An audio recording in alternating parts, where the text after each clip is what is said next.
வணக்கம் நண்பர்களே. நாம் இன்னைக்கு என்ன பார்க்க போகிறோம்னா ஆரோக்கியம் மேம்பட நம்ம நோய் இல்லாமல் எப்படி வாழ்கிறது அப்படிங்கிற வழியையும் சித்தர்கள் நமக்கு சொல்லி கொடுத்துருக்காங்க.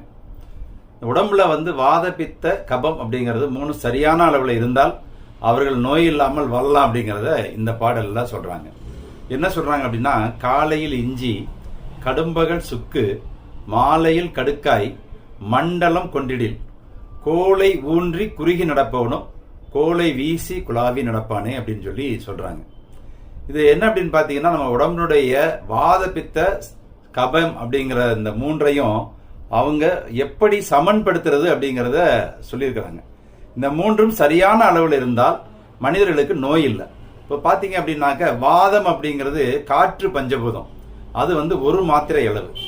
பித்தம் என்பது நெருப்பு பஞ்சபூதம், இது அரை மாத்திரை அளவு. கபம் அப்படிங்கிறது நீர் பஞ்சபூதம், இது 1/4 மாத்திரை அளவு. இது 3ஐயும் இந்த சமன்பாட்டை சரி செய்வதற்காகவே இவங்க மூலிகைகளை சொல்றாங்க. எவ்வளவு அற்புதமான விஷயத்தை அந்த காலத்துல நம்ம கண்டுபிடிச்சு சொல்லியிருக்காங்க.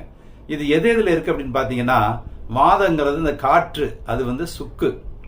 பித்தங்கிறது நெருப்பு, அது அரை மாத்திரை அளவு, அது இஞ்சி. கபம்ங்கிறது நீர், 1/4 மாத்திரை அளவு, இது கடுக்காய். இது 3ஐயும் சரியான அளவில் நம்ம பயன்படுத்தினா நோய் இல்லாமல் வாழலாம். எப்படிங்க பயன்படுத்துறது? ஒன்றும் இல்லைங்க, இஞ்சி. இந்த இஞ்சியை தோல் நீக்கி சிறு சிறு துண்டுகளாக வெட்டி தேனில் ஊற வச்சு ஒரு 2 துண்டு இஞ்சியும் ஒரு 5 மில்லி தேனும் கலந்து காலையில் நம்ம வெறும் வயிற்றில் உணவுக்கு முன்பு சாப்பிடலாம். மதியம் சுக்கை தோல் நீக்கி பவுடராக்கி வச்சுட்டு ஒரு அரை ஸ்பூன் அளவு சுக்கு பொடியை முதல் கவளம் சாதத்தில் நெய் கலந்து சாப்பிடலாம். அப்படி இல்லை அப்படின்னாக்க அந்த சுக்கை ஒரு 100 மில்லி தண்ணியில் கொதிக்க வச்சு வடிகட்டி கொஞ்சம் கருப்பட்டி சேர்த்துட்டு சாப்பிட்றதுக்கு ஒரு 1/2 மணி நேரத்துக்கு முன்னாடி சாப்பிடலாம். இரவு கடுக்காயை ஒரு அரை ஸ்பூன் அளவு கடுக்காய் பொடியை வெந்நீரில் தூங்குறதுக்கு முன்னாடி சாப்பிட்டுட்டு வர்றப்போ ஒரு அற்புதமான பலன் கிடைக்கும் அப்படின்னு பார்த்துருக்காங்க. இந்த 3மே பார்த்தீங்கன்னா மிக சிறந்த மருந்துகளாக இருக்கு. இஞ்சி சுக்கு இது 2மே பார்த்தீங்கன்னா, சுக்குக்கு மிஞ்சின மருந்தும் இல்லை, சுப்பிரமணிக்கு மிஞ்சின கடவுளும் இல்லை அப்படின்னு சொல்லி சொல்லுவாங்க. இது ஒரு அற்புதமான மருந்துங்க. அதே மாதிரி தாங்க தாய்க்கு சமமானது கடுக்காய் அப்படின்னு சொல்றாங்க. இந்த கடுக்காய், இஞ்சி, சுக்கு 3ஐயும் முறையாக சுற்றி செய்து முறையாக நம்ம சாப்பிட்டுட்டு 1 மண்டலம் அளவுக்கு சாப்பிடலாம். ஒரு சின்ன கேப் போட்டு திரும்ப இன்னொரு மண்டலம் சாப்பிடலாங்க.